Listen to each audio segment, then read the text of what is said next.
Hello, everybody, and welcome into another episode of the Couch GMs podcast. It is Thursday, November 21st, 2024. I'm your host, George Kurt, joined by the one and only Cody Roadcap. Cody, how you doing? I'm doing great. Having a lot of fun talking football with you, thinking about football. Not the best in fantasy, but that's life. I feel that. I mean, Couch GMs World Cup, you're doing fantastic. I believe you're pretty much locked into a bye week there, so good job on that. Yeah, but I have like the second lowest scoring team. So it's like one of those It's about false hope. getting in, and there's one less game you have to win. Yeah, I appreciate your confidence. I'm not that confident, but I did pull off a trade in the Couch Jams World Cup. We talked about the end of Monday's show. I was able to get Brian Robinson Jr. and Brian Thomas's, the two Bryans for George Pickens. So we'll see if that little bit of depth, not a big splashy trade, but just adding some depth for a playoff run to see how that pays off. Sometimes you don't need the big splashy trade. Sometimes just making improvements where you can make the difference. And if you guys have any trade questions, other fantasy questions, we'd love to answer your questions as we go along in the show. So make sure you drop them in the comments.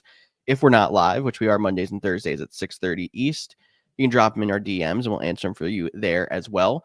You can find us on Facebook, Twitter, Instagram, and TikTok at the Couch GMs. But Cody, I think it's time to sit back, relax, and chat.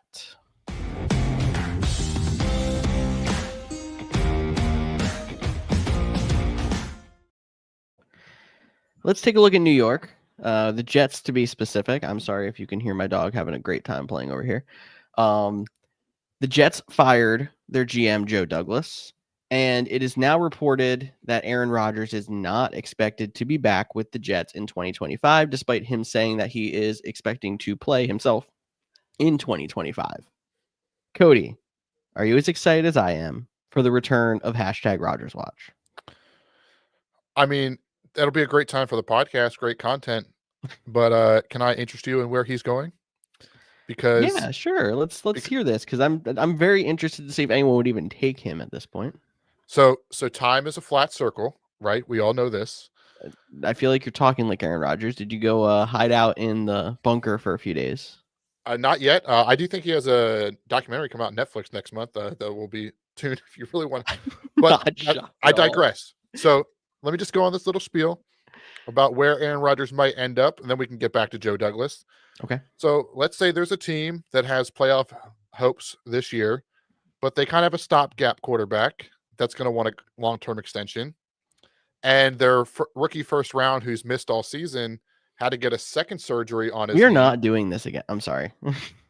George just figured it out. If you're not at home, the Minnesota Vikings, they might need a guy to come in for 1 year as J.J. McCarthy gets ready and recovery.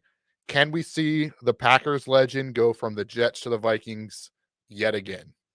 He's literally following the same path as Brett Favre. Let's just hope he doesn't steal millions of dollars in a Ponzi scheme in the future. Yep. We are going to change this back to Joe Douglas before we get ourselves in trouble. But yeah, did you happen to read the Athletics article about all the stuff that went down about how the owner, Woody Johnson, wanted Rodgers benched after their last second loss to the Broncos in week 4, and they were 2-2. The coaches said no. Then the owner didn't consult with Joe Douglas or anybody and just fired Saleh after the game in London.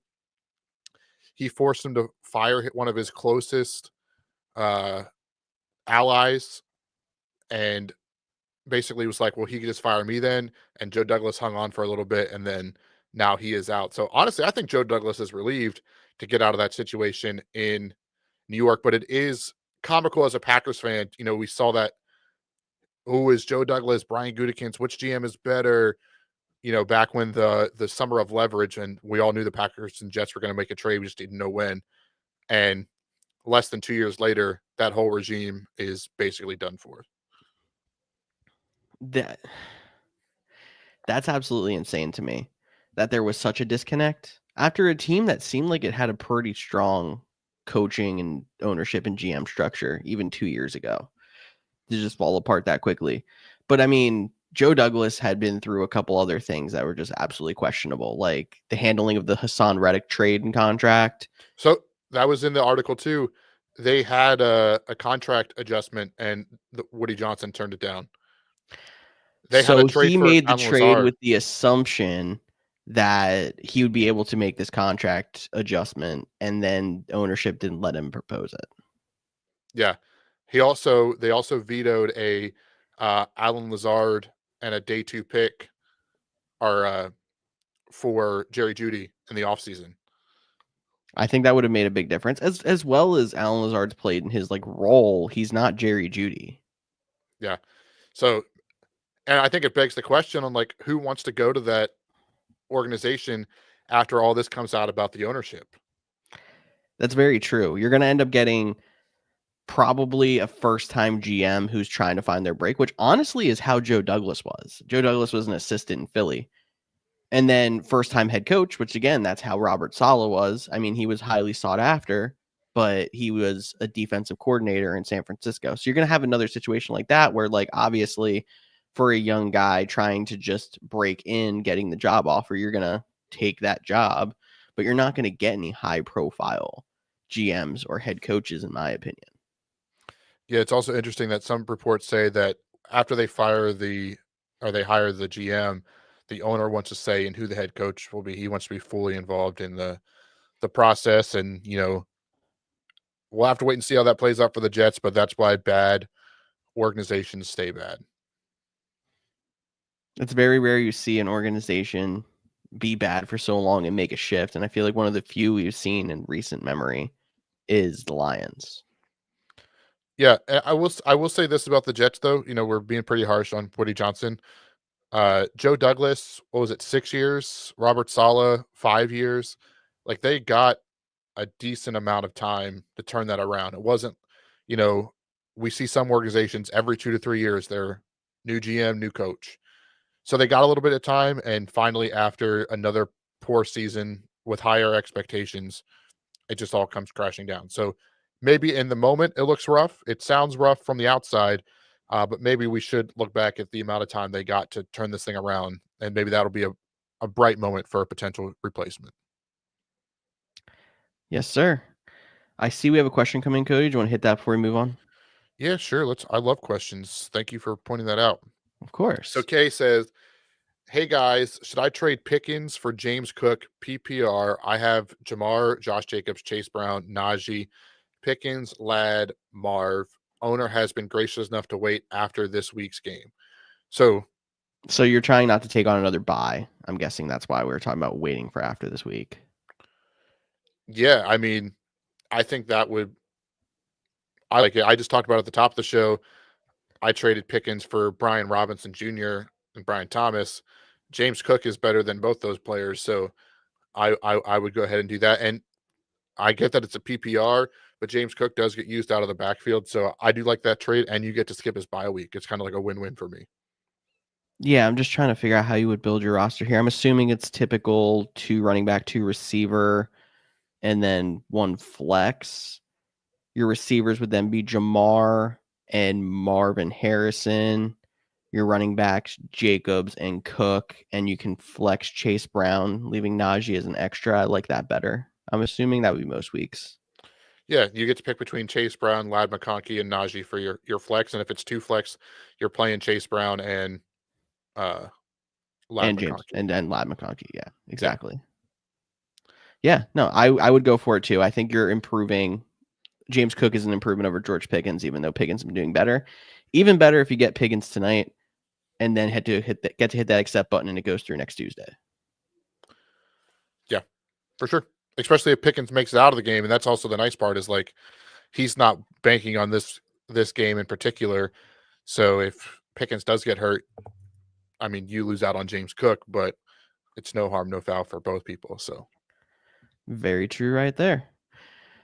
All right. Before we get into our week 12 preview, Cody, you brought this up pre-show, and I feel like it was a good thing to mention. So before we go into this week's games, in the NFC, we could be having a very big playoff implication week. So if all the betting favorites win, I'll kind of go through these a little slow, but I know it's a lot. So that would be Commanders over Dallas, Green Bay beating San Francisco, Minnesota over Chicago, Arizona beating Seattle, and the Eagles beating the LA Rams. So if those 5 things happen, you would be essentially seeing a 3-game difference between the 7 seed, the final wild card spot in the NFC, and the 8 seed. Now, there's still some slightly closer things like the NFC West would be a 2-game difference, but that's still pretty significant. We're looking at a chance that you could see the wild cards in the NFC being near locked going into week 13. Yeah, it's pretty crazy. Obviously, they're just the betting favorites. The Packers are only 2.5 or 2 points. It might have come down to already. So, like, some of these games are close. Arizona, Seattle, that's another one that's pretty close in the betting lines. But just going based on favorites, you know, they would separate. Now, that doesn't mean that the playoffs become locked. To your point, the NFC South and the NFC West are going to go down to the wire. It's just those extra teams, like they're all fighting for one spot instead of one trying to get in and one trying to be a wild card. So I think it's definitely interesting, and I'm excited to see how it plays out. And on top of that, I just mentioned the NFC South. It's wild that the Panthers can still win that division. The way it started, it looked like it was going to be Saints have a really good offense, and the Buccaneers are a very solid team, and the Falcons, need to get something together, but they're going to be a contender too. And it ends up that, like, yeah, those 3 are still kind of contenders. More like 2. It's more like Atlanta and Tampa Bay, but they struggled to the point where it's just a bunch of mediocrity right now, at least. Yeah, and it's going to be really interesting too. Like, does that put pressure? Because we say the wild card teams are essentially locked, but their seeding won't be. So because of how poor the NFC South appears, does that make the 5 seed, something that more attainable or more desirable than we've seen in years past? Very true right there as well. So we'll see, because that seems to be the biggest position where you would have an upset. But even more so this year, if we think that South division is going to be so weak, maybe even the 3 seed, we're not sure how that's going to look as well. But Cody, ready to preview week 12? Let's do it.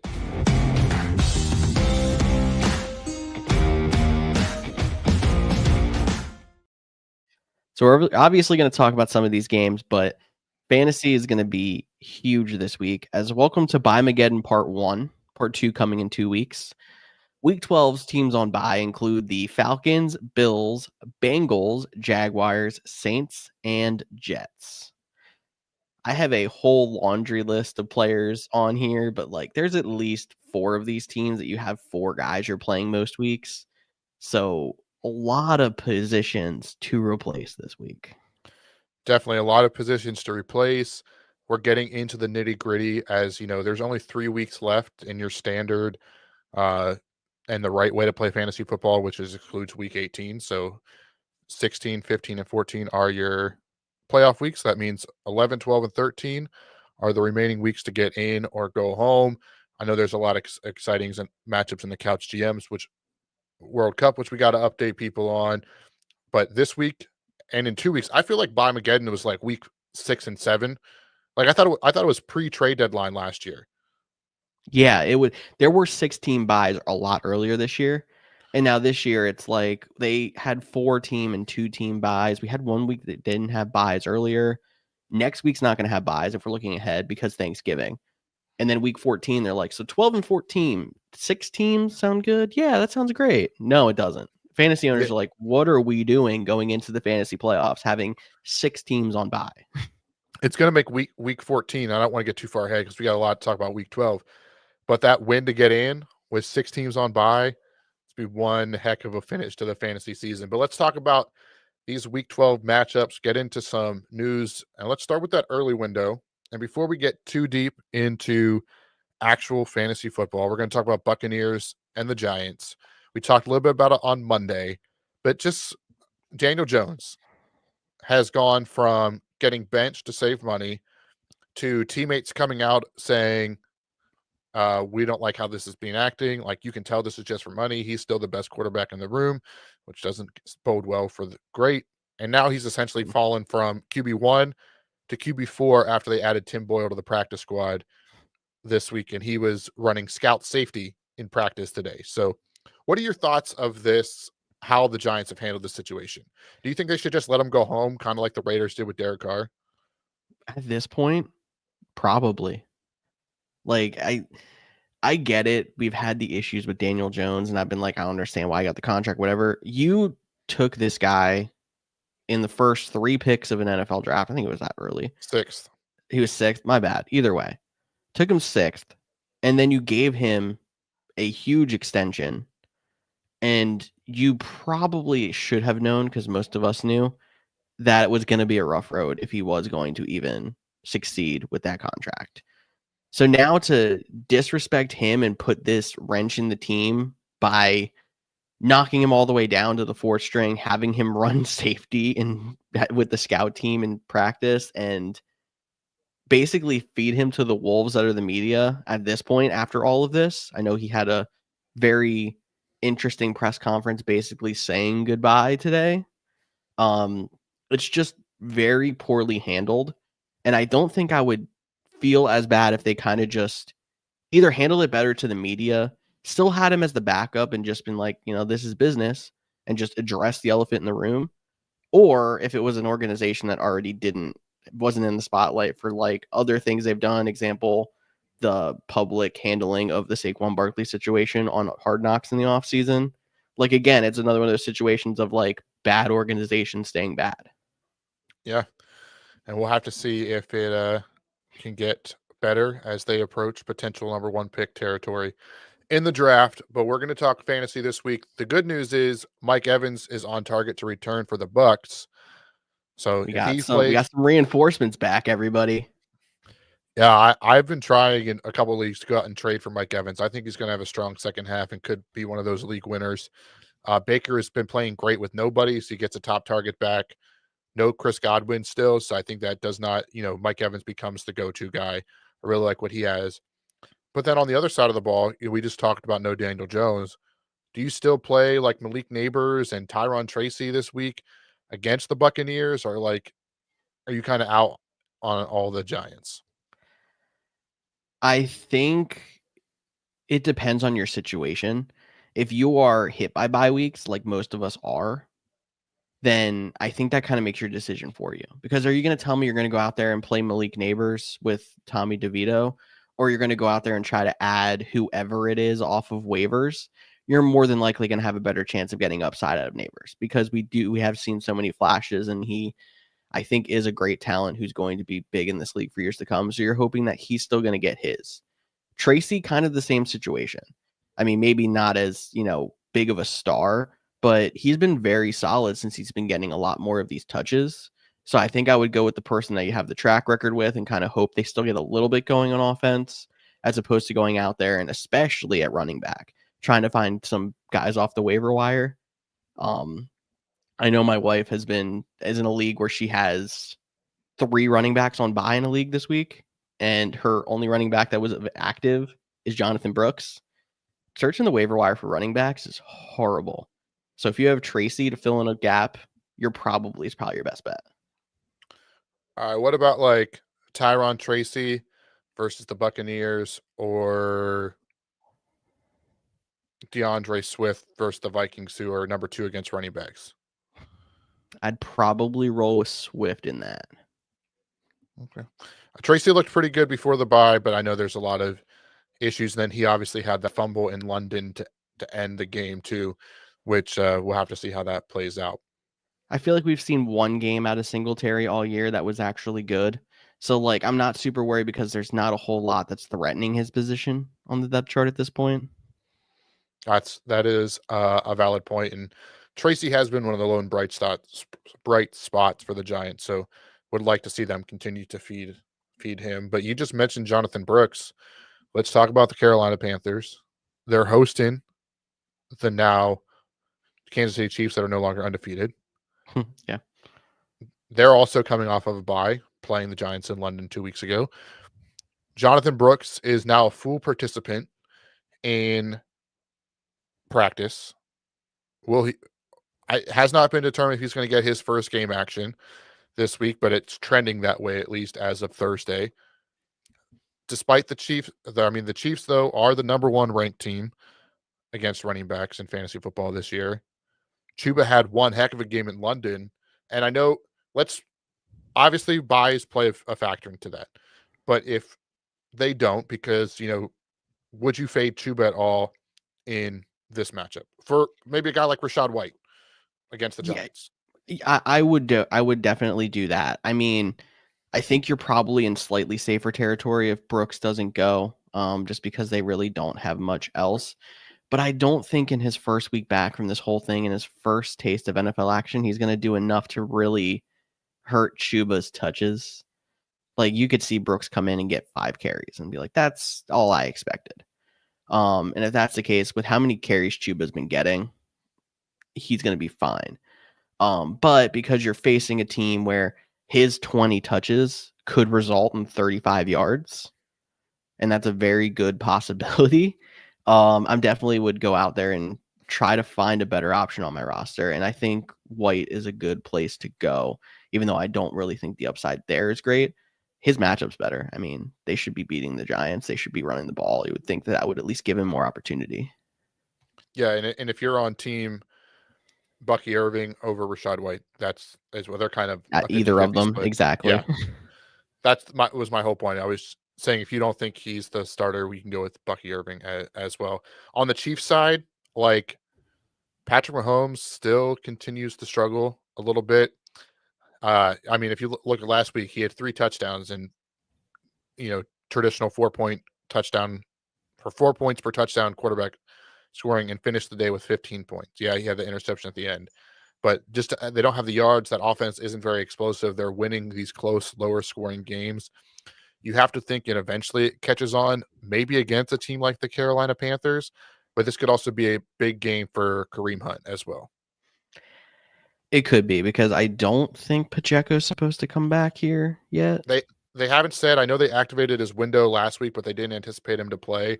So I do think if he does go, I still think he'll get him a few touches after a long setback, but it'll be kind of that area where we're like, oh, you could play both for 2 weeks, and then after that, it's back to Pacheco only. Especially with the situation of having so many people out this week, Pacheco probably could go back in your lineup this week if you need it, if he plays. And you could play Hunt as well. But I think even Pacheco coming back even hurts Mahomes' value more. Because we've been talking about, you can play Kareem Hunt. He's doing all right. I heard during the Chiefs-Bills game last week, and there goes Kareem Hunt for a gain of 10. That's his longest rush of the season. He's been playing for 5 weeks, or 5 or 6 weeks, and he ran for 10 yards for his longest rush of the season. Pacheco's got to be a boost to that offense, and you know that they're a ball control offense that wants to be able to run the ball, shorten the game, let their defense eat, and that's how they're going to win games. That's how they won games so far. So I think Pacheco coming back hurts Mahomes even more. That is, I don't know if it hurts. I think that opens more up. Like I think he'll be more efficient with Pacheco back. I think you'll see the turnovers start to go down. The bigger plays to Worthy and Hopkins and Travis Kelce. But I mean, we've been saying it for a long time. Outside of Xavier Worthy, like they're just wide receiver core is slow. Like, and they have That's a hard fair. time. They have a hard with. I mean, no offense, with aging Travis Kelce, you have aging DeAndre Hopkins, aging Juju Smith-Schuster, and Justin Watson. Justin Like, Watson, yeah. they're not a lot of quick receivers. Like They have Mecole Hardman back, if I'm not mistaken, but he doesn't really see the field on offense much. yeah, they're just waiting for the jet sweep in the Super Bowl. Pretty much. I mean, they did for a deep cut for all you deep listeners out there. They did sign Tyquan Thornton, former second round pick from the Patriots, got cut. I don't know if he signed to the practice squad or they claimed him on waivers, but he was super fast. Like that was one of the reasons why he went in the second round pick or as a second round pick because it was 40 time. So they're trying to add speed, but it's not people that are seeing the field. Coming from a team that featured Needs wide Tyreek receiver help. Hill and Mecole Hardman for a while. Like it's just weird seeing that they just don't have that speed. It's just they're missing Rashee Rice a lot more than even we expected. I mean, I knew we expected to miss him a lot. Yeah, and not only because he was the balance, right? He could stretch them deep, but he could also, so defenses had to play them. Like people aren't afraid of DeAndre Hopkins running by him. people aren't afraid of Juju Smith-Schuster running by him. So I definitely think that is worth noting. And then Pacheco was limited in practice, so still no Chance he official comes word of back. chance he comes back. Keep an eye out for official word there. Another question before we move on to the next game. Of course, let's do questions. I cannot pronounce your handle, but I'm gonna try. Perico, kind of like yep, that's what I'm going to go with. He traded away Gibbs, Jacobs, and Dell for Saquon, Garrett Wilson, and Amari. My other running backs are Achane, Tracy, and Chubb. My wide receivers are Lamb, Jefferson, and Higgins. I think we talked about this something similar to this last week. I mean, because your wide receivers there are elite. Yeah. With that said, you're trading away 2 top end running backs for a top wide receiver, and Garrett Wilson's still a top 5 or a top 6 wide receiver on the season, despite the Jets' performance. He is on bye this week, and then Amari coming back for Buffalo. If you kind of like the upside there, I'm tending to keep Gibbs and Jacobs. I don't know if the difference between Saquon and them is worth it with the wide receivers you have with Lamb, Jefferson, and Higgins. But George, as an Eagles fan, what are your thoughts? I think he probably feels like he's in more wide receiver trouble than he is because, I mean, Lamb's dealing with the backup quarterback, but he's been solid. And then T. Higgins hasn't really played much this year. But you got to think that T. Higgins is going to start getting back into rhythm here as we go. But if you're looking at being able to play Gibbs, Jacobs, and Achane along with Lamb Jefferson, I like that better than playing Tracy Achane Saquon with Lamb Jefferson and Garrett Wilson. Kind of like he's been great, but he can like I think I would keep the 2 running backs. I'm with you, Cody. I'm sorry, I'm just kind of like No, talking this out with my head out loud, but no, no. And I think the way I'm looking at this, the more I think about it, like I understand, like getting Saquon, it's going to feel great, feel like a huge win. But with Gibbs, Jacobs, Achane, you have an elite trio of running backs. If you need a wide receiver, move one of them. Move Achane and Dell, or move Jacobs and Dell for. And I would try to get someone better than Garrett Wilson, but like don't give away 2 just to get Saquon back. I think I am not in favor of this trade. I understand the excitement. Like I've looked at it too. Like, what could I offer to get Saquon Barkley because of how well he's playing this year? yeah. But I just don't know if the value is worth it in fantasy because despite him having a great year, 2 weeks ago he had less than 10 points. Amari Cooper's great too, and like I don't think he moves the needle a ton, especially when you consider in either of these trades he's more than likely going to be a bench piece. And then Garrett Wilson, I feel like is a lot like some of these wide receivers I've been talking about lately that have really good numbers overall, but are inconsistent. People like Zay Flowers, people like Brian Thomas, people like I'm blanking on the Packers guy that I like. I'm so embarrassed. Jaden Reed. Jane Reed, thank you. Like those guys. The upside's there. They're going to have big weeks, but they've been so inconsistent that like they're not moving the needle for me. If I'm trying to get a guy that can be a cornerstone, I mean, you already have 2 cornerstones if you're asking me, but somebody else who you think can be a stud, like Garrett Wilson's not that guy this year to me. Yeah, and you also would be getting 2 people on bye for this week, um, where you all the people you're trading away play. And we just talked about all the turmoil that the Jets were in. My last point is like, when does Aaron Rodgers get like a calf strain, and they sit him down for the rest of the season, kind of like what we just saw with Daniel Jones. I don't have the contract in front of me. Could there be some numbers on there?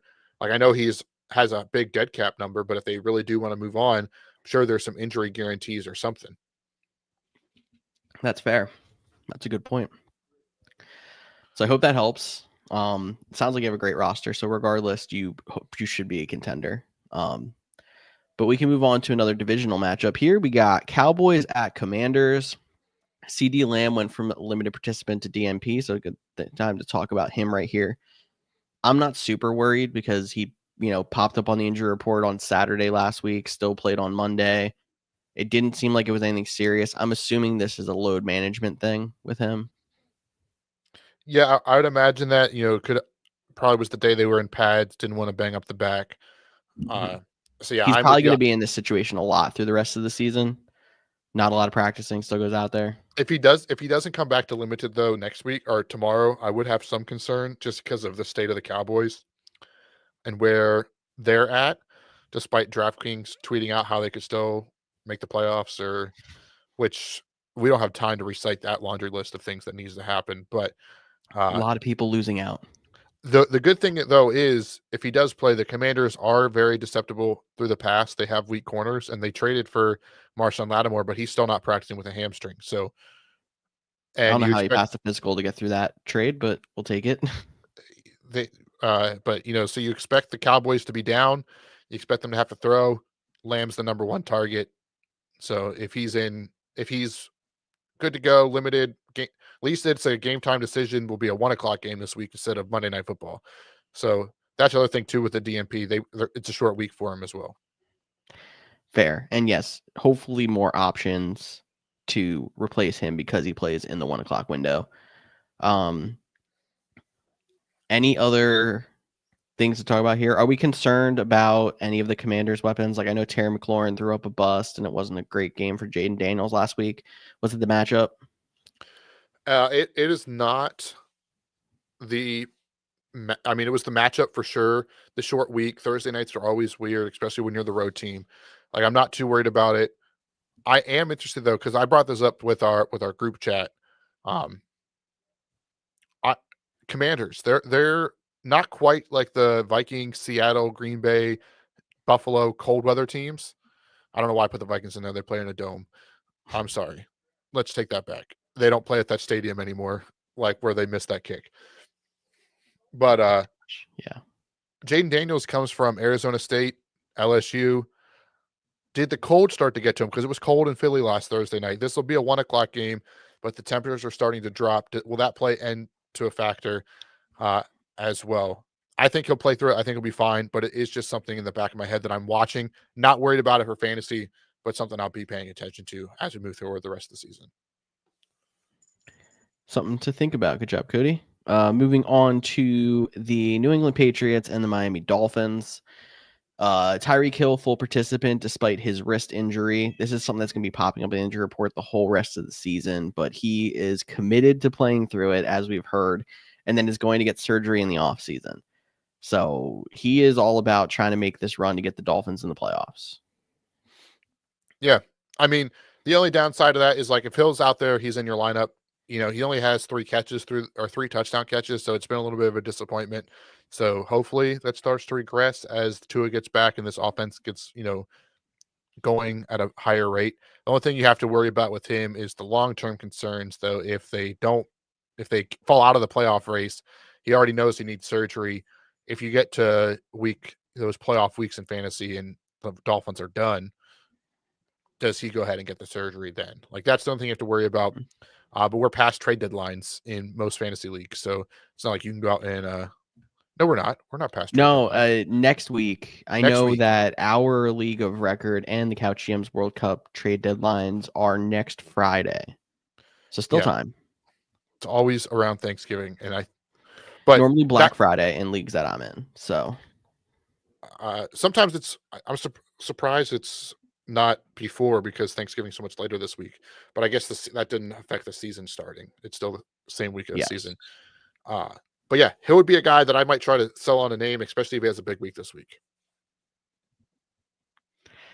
That is a good point there. And also Raheem Mostert was listed as a full participant. I know we were questioning if he was going to be able to go this week, and that would have been interesting for Jalen Wright. I never remember his name. Yes, Jalen Wright. Okay, I'm sorry. It's somebody who was filling in earlier in the year, but I'm not as familiar with his name because he's been kind of getting some work in at the running back position too. It's been a little bit of a 3-headed monster, but I think it's more affecting how Mostert's been performing because he was a viable running back last year, and it has been the case this year. This year, it's been a lot of Achane and the other two mixing in. Yeah, and even when you see it, Achane might not be getting as many carries, but he's still heavily involved in the pass game as well too. He's seeing like 5 targets a game, so no worries about Achane even with Mostert coming back or playing or however you want to look at it. Exactly. Somebody who may be a borderline play for some people this week just because of how bad bye weeks are.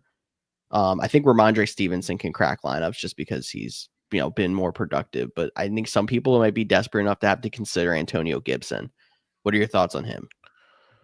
Bro, I was like, what are you talking about? Like, Stevenson's still like a top 15 running back on the year. I thought you were telling me like if you want to put him in your lineup, and he's like, I was like, okay. I mean, I get he's on the Patriots. No, I'm I talking. I don't know if Stevenson's fine. I mean, I actually have a league you where I got haven't had to play Stevenson until this week, which I've been lucky. But Gibson, yeah, I as someone who might have to play them in a dynasty league because my dynasty team is that bad and the waivers are even worse, especially on this week. Like, no, no. no, I can't do it. Although I said no, no, no to Taysom Hill for 8 weeks in a row, and then he put up. I'm almost going to start Taysom Hill this week, and he's on bye. So Yeah, exactly. So no Gibson. no Gibson. Sounds good.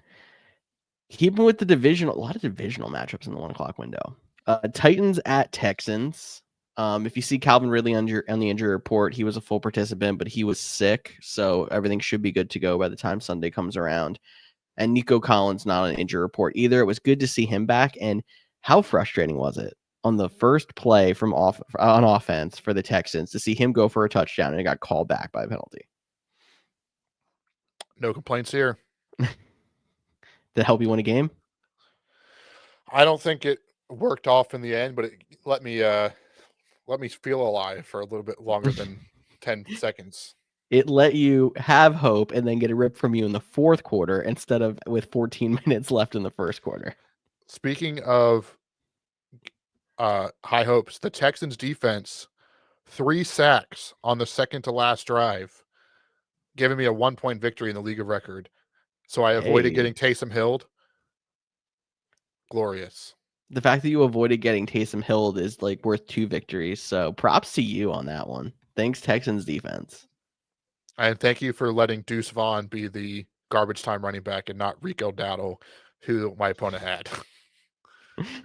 The fact that we even throw these names around and Rico Dowdle lead back, yeah, that's a great time. But not talking about the Cowboys at the moment. So Texans defense obviously still a big play.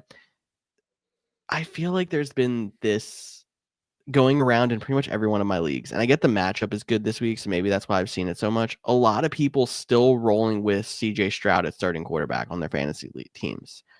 I feel like he's been a lot like Mahomes, but not even scoring as much as Mahomes had. So are you out there trying to find a different streamer this week, or are you still rolling with CJ Stroud in this matchup? Probably would go. All right. Well, now we're just going to play the game. Okay. Yep. To see if I can get to 12 people that I'd play. That's how at quarterback, it's easy. If you're in a 10-man league, is there 10 quarterbacks out there? Obviously, they might not all be available, which plays a little bit of factor into it. But I'd play Baker over CJ Stroud. I'd play Jaden Daniels. I'd play Tua. Those are the games we talked about.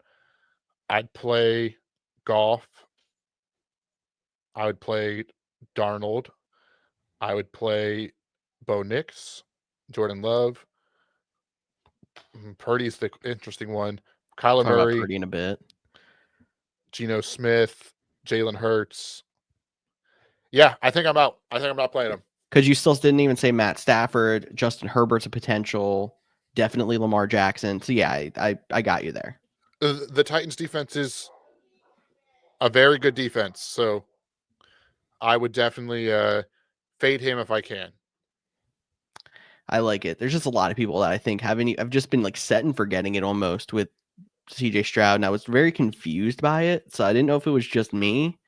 So I'm glad we're on the same page. Well, if longtime listeners might know, but if you remember, like when we did our quarterback rankings, like I was the lowest on CJ Stroud of all of us, and I was like, guys, like he had a really good second half, but he wasn't he ended so strong that you had high hopes.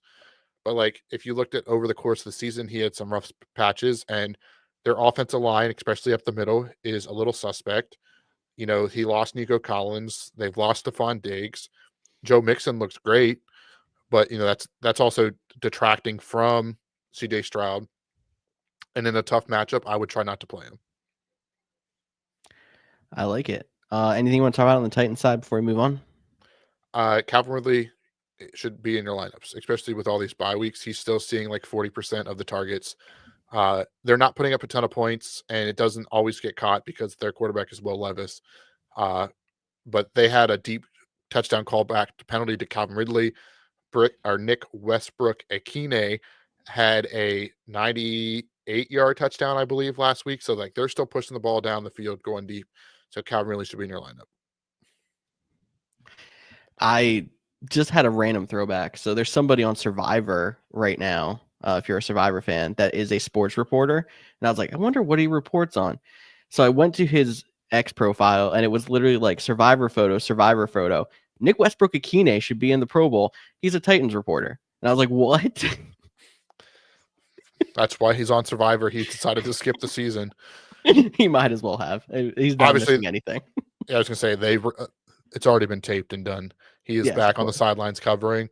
Maybe just doing it until he wins $1 million. We'll have to wait and see on the Survivor updates.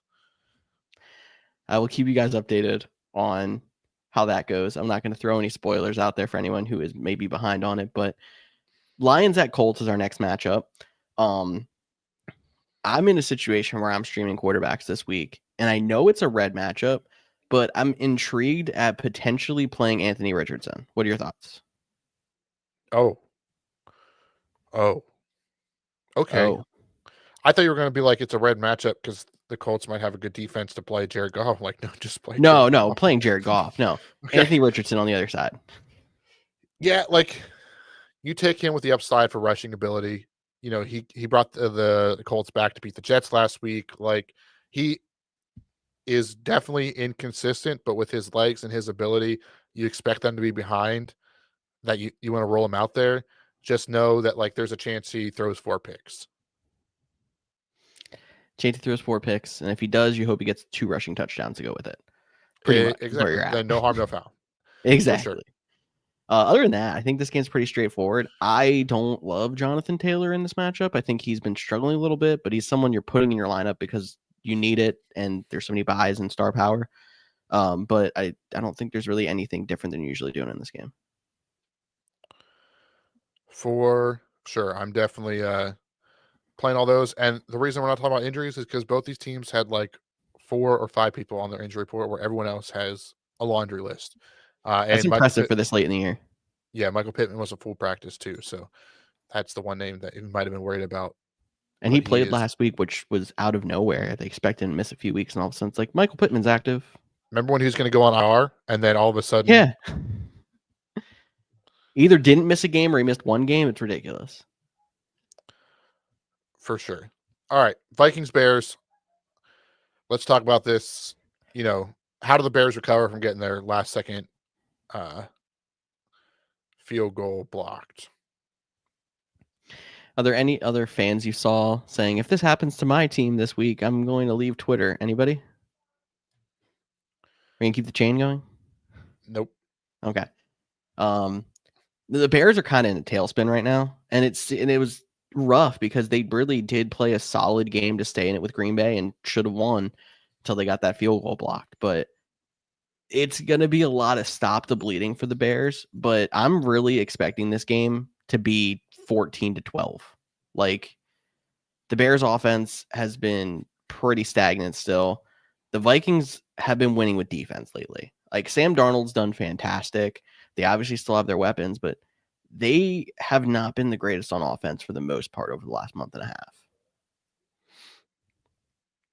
I completely agree with that. They have struggled a little bit. I think the Bears defense is actually a really good defense. They're top 5 in the NFL. So, and the Vikings is number 1, if I'm not mistaken. Yeah, it's going to be a low scoring game. And we'll see. Do the Bears still have that boost from getting a new offensive coordinator? Now that they have some stuff on tape, are they better scouted against? They're really good in the red zone, low scoring game. But I do think the Vikings pull this one out, and the Bears continue their slide. Pick a Bears wide receiver. What you got? If I'm going to have to pick one, it's going to be DJ Moore. It looked like with the new OC, quick screens to DJ Moore getting the ball in his hand was a big part of their game plan. I imagine that continues, especially against a blitz happy Brian Flores in Minnesota. So DJ Moore would be the one, and then it would be Rome Odunze, then Keenan Allen. DJ Moore or Tank Dell? DJ Moore. Okay, that's what I thought there. Figured I'd just add on to it. So nothing else I got for this game if you don't either. And we can move on to the late window. Only 3 games, but the 1 week I'm okay with that. Oh, yeah, because your Packers play in this window. Not the first game we're talking about, though. Broncos at Raiders leading it off. Raiders, who's going to play at running back? I think is the big question. And do we care? That's the second part of the question. The reason why we might care is because there's so many people that may be scraping the waiver wire for touches. But it's like this Broncos defense is really good. It's fair. So let's just say hypothetical, because we now have the Thursday report too. Zamir White and Alexander Mattison did not practice both days, trending in the direction that they are not going to go. So now I have to look up their depth chart because I couldn't. If you told me it was Amir Abdullah, I'd be like, yeah, that sounds about right, but I don't think he still plays. But is the opportunity worth it against a really good defense? Like, if you're in a tough situation, hey, it is Amir Abdullah. Look at me go. Okay. Well, let me give you some hypotheticals then, because I know of a team that currently is starting Jonathan Brooks. Probably not going to stay that way. The other option, like the top option on waivers, is Alexander Mattison. That obviously may not be an option. So some other names. So would you go Amir Abdullah or Justice Hill?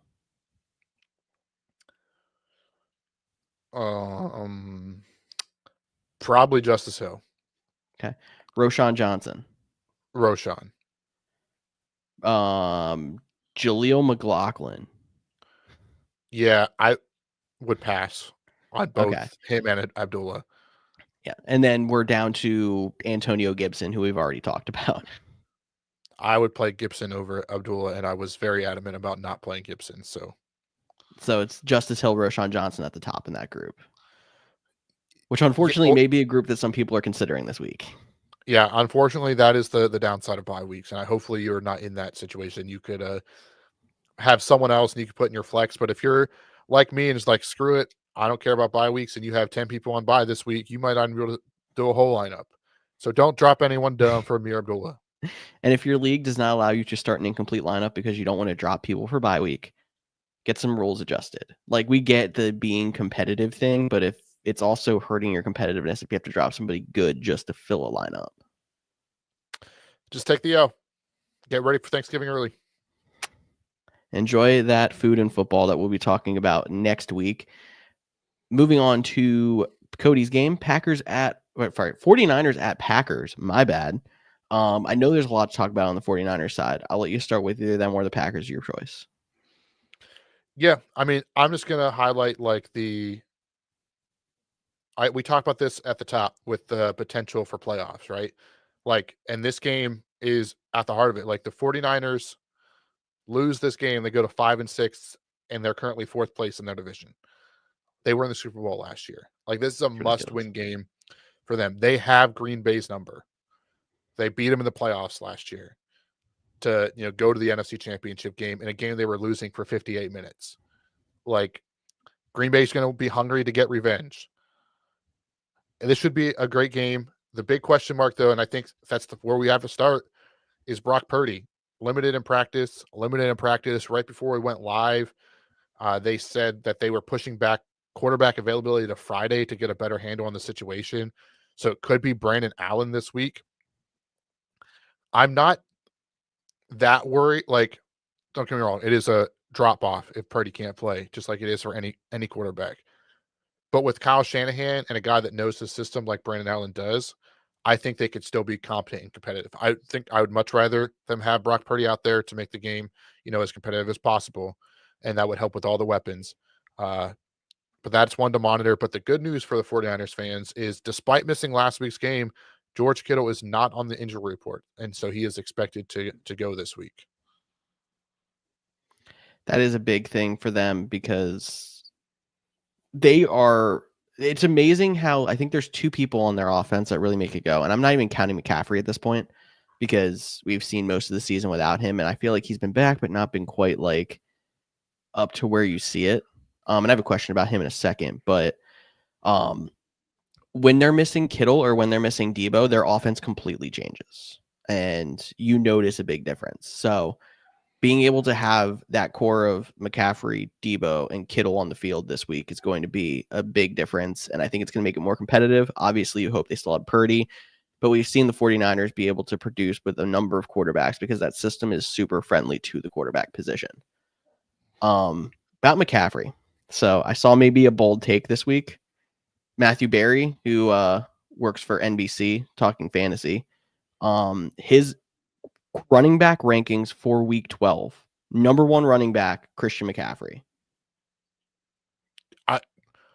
Okay, not surprised. Like over Achane, Saquon, Mixon, Derrick Henry, all Christian McCaffrey. I know I say don't look at projections all the time. He's the number one projected running back on NFL's fantasy app right now for this week. The Packers' run defense is struggling.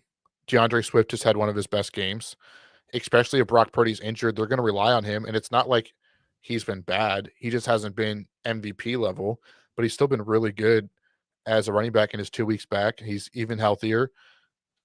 Yeah, I think if you told me Christian McCaffrey was running back one, I would not be surprised at all.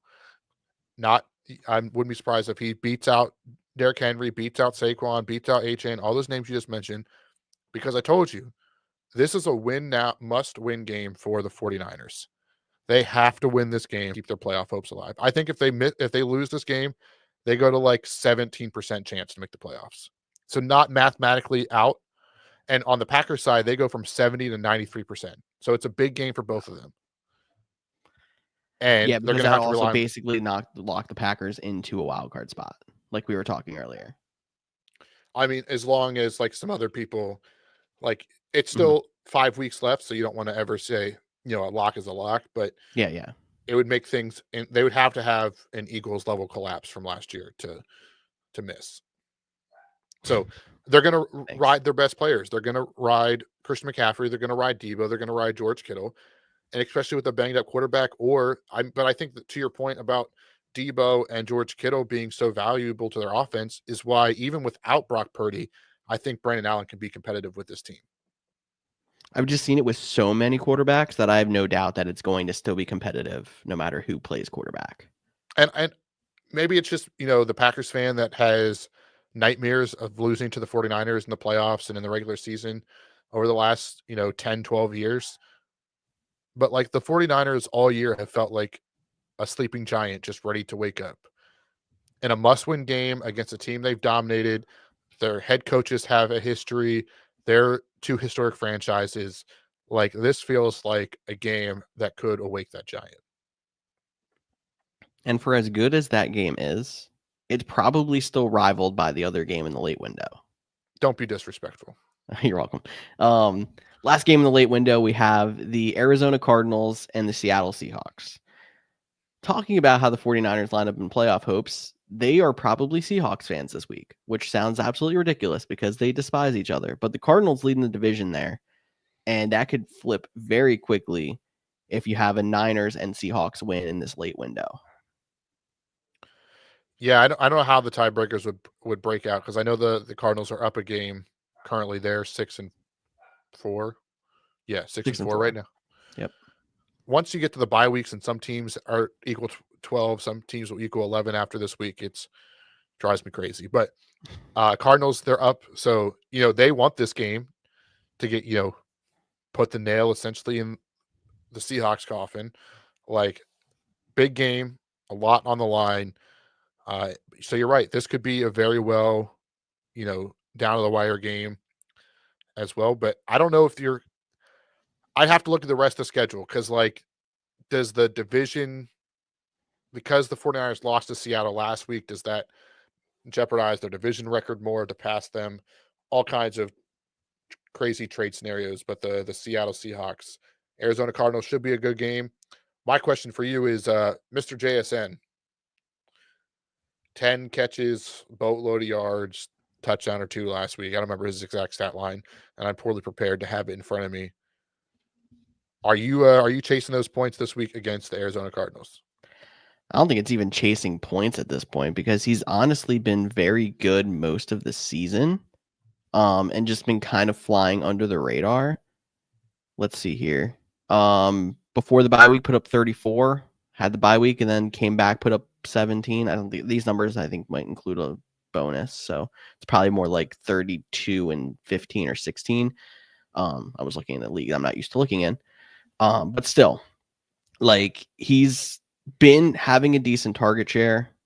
He filled in fairly decently when DK was out. DK came back, and he's still putting up maybe even bigger numbers since. I don't think we're chasing points. I think he's kind of definitely jumped over Tyler Lockett and become an important part of this offense. Yeah, I think that is a good point. And I think in this game, too, back to your question, I'd play Geno over CJ Stroud in this one. That's another good place to go there.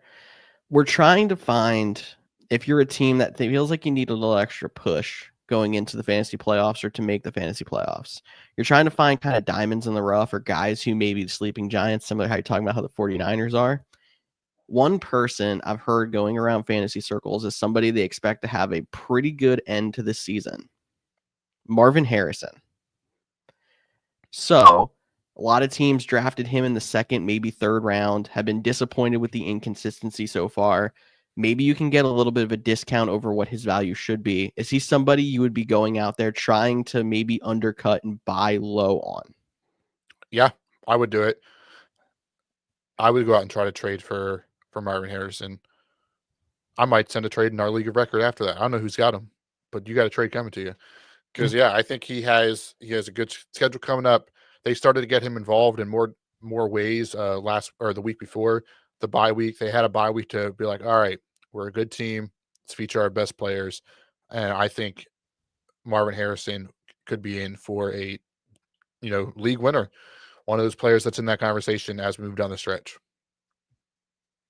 I like it. As somebody who is hoping for a comeback in the Couch Jams World Cup, being an owner of Marvin Harrison, I hope we're right there, but I'm not trading him away. I would try to buy him in a couple of leagues and see if it's somebody who gives you a little push if you're in a situation where you need it. Two more games. We got to get through these kind of quick. I guess I see we're actually getting close to time. Sunday Night Football, Eagles at the LA Rams. Biggest news in this one is Devontae Smith still did not practice on Thursday. He's been dealing with a hamstring injury for a few weeks now, and he's played, but I don't think he's ever been DNP 2 days in a row. So this one, especially coming off of the mini bye and still not participating, makes me concerned that maybe he tweaked this a little bit again and may miss a game. I mean, and that one's tough too because he's the Sunday night game.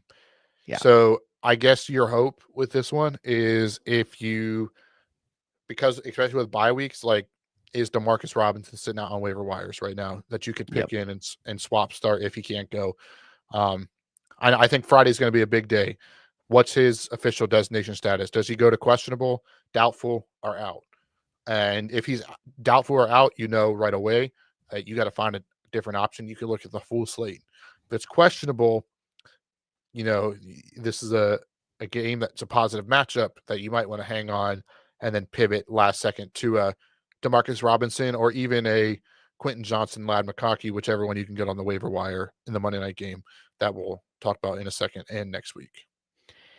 Yeah, that's a good point. And realize we're not saying any Eagles replacements because Jahan Dotson, I don't think gets enough of a bump if there's no Devontae Smith to go out and play him. I think Demarcus Robinson would be my favorite, besides maybe the Chargers guys, if one of them still available. There's some leagues where I've seen Quentin Johnson out there. There's some where there's not. Lad McConkey's pretty much owned everywhere. I feel like after that, I would even go to Rashad Bateman before I would go to Jahan Dotson. Yeah. I mean, the other option is, I think, now watch Dallas Goedert. He's not hurt right now, is he? He is not, but he's owned in a lot of places. He may be on a waiver wire somewhere. That might not be a bad idea to throw him in a flex if you don't have Devontae Smith, if he's an option. Yeah, I mean, you saw what he did without A.J. Brown beginning of the season, and without Devonta Smith, so he would get an uptick as well. It's a great point there. Good thinking outside the box a little bit, Cody. Other than that, I don't think there's much else to really talk about fantasy-wise in this one. You're playing your guys. Yeah, for sure. I'd even throw Kenny Gainwell. I mean, he doesn't get a bunch of work, but like as like a last second pivot option in a flex spot. I like everyone else we mentioned beforehand, but if you desperately needed someone, Devontae didn't go. He's good for 8 to 10 touches, and just pray that he doesn't fall down at the one. Exactly, because he's gotten some opportunities and had some decent games. There's a chance you could get something out of it if you need it. Monday Night Football, Ravens at the other LA game. The LA game hosting 2 primetime games in 1 week. How about that? Them grounds crew would be working late. Interested to see if it's going to be one of those games where you see everybody coming up on Monday night with all the paint all over them because it hasn't fully dried. Probably. Knowing the LA though, that they'll probably just like bring in a whole new field that's already been painted. Yeah, because that's easy for everybody, right? Hey, they replace courts in basketball all the time. Same process, right? I'm When being you consider facetious. how much bigger it is and the I was fact that joking it's live 100%. grass, that's impressive.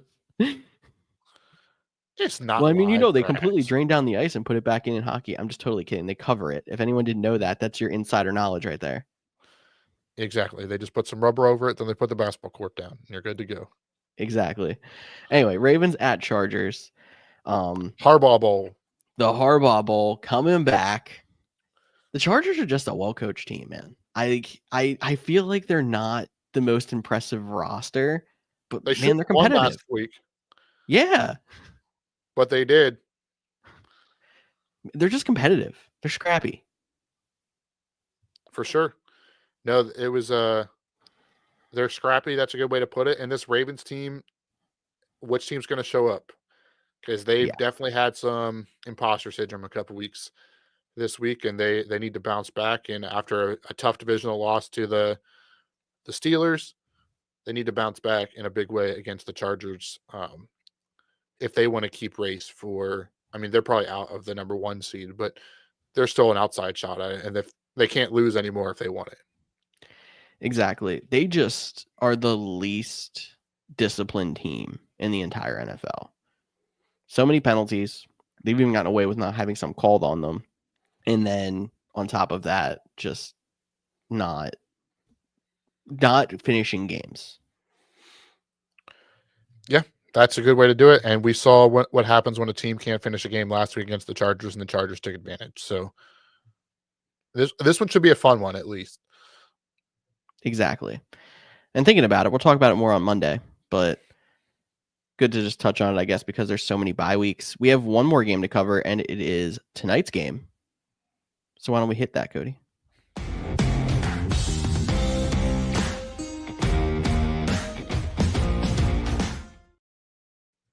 Sticking in that same division, and actually the team that beat Baltimore last week with the short week, it is the Pittsburgh Steelers at the Cleveland Browns. Jameis Winston threw for 400 last week and only put up 14 points on offense. And now the Steelers defense is obviously a very tough test. But can they put up more than 14? I think they could. 15. 15. Cool. Okay. So all field goals. Who's kicking for Cleveland? Adam. I don't know. I mean, Boswell is your number 1 tight end on the year. I mean, kicker. But if you He's did probably the number scoring, 1 tight end too, for being that's honest. what I meant. He would be. He would be the highest scoring tight end if you counted him, because of how many they won last week on all field goals. Like their offense is struggling to get in the end zone. But yes, this Steelers Brown, this could be a classic AFC North battle. Like it's going to be hard hitting. Hopefully not swinging helmets this time, but hard hitting all the less. At least Like Mason Rudolph is safely in his home in Tennessee. there's no key injuries this week at all. Like it's best on best, and we're going to see what happens. Nick Chubb, big game from him. It was. We hope so. We didn't get it last week. Well, I meant this is the game that he blew up his knee last year, the prime time against the Steelers. So like he has like some demons to overcome. Can he have a breakout game. This Steelers defense is elite. Like, I'd stream the Steelers defense this week against the Browns. Like, they don't allow points. They cause takeovers. Winston loves to give over there. So, like, the Steelers defense is probably my favorite play on the week. But you could play Pickens if you need him. You could play Najee if you need him. You can. I don't know which. I would try not to play like Judy or Tillman. I know Judy had the big week last week. Tillman was the guy before the bye. Like, this is a tough defense that I would try to just hold my players until Sunday or Monday. But do you have any thoughts on which wide receiver would go? I'd probably go Judy, but I think both are in consideration if you're in bye week hell. Just because they've had the track record. But with you, it's not a good matchup. You'd hate to kind of shoot yourself in the foot on a Thursday, but you might not have the choice. So if I had to choose one of the two, I'm choosing Judy. Trying to avoid it if I can. Yeah, I'm with you. Over under is at 36.5. So that's goes to show you how many points they expect them to score. Cleveland are 3.5-point underdogs. George, you know the drill. Who wins? I'm going to go with the Steelers in a solid, I'll go 16. I think Steelers get a touchdown, but other than that, field goals. Touchdown. Is that 16-14 game? 16-14. So Browns cover that low-scoring, hard-hitting, defensive NFC North game or AFC North game, but yeah. I like it. He's calling the points. He's calling the score. I do think going the Steelers, under. Yeah, he's taking the under. I do think the Steelers are going to win this one as well.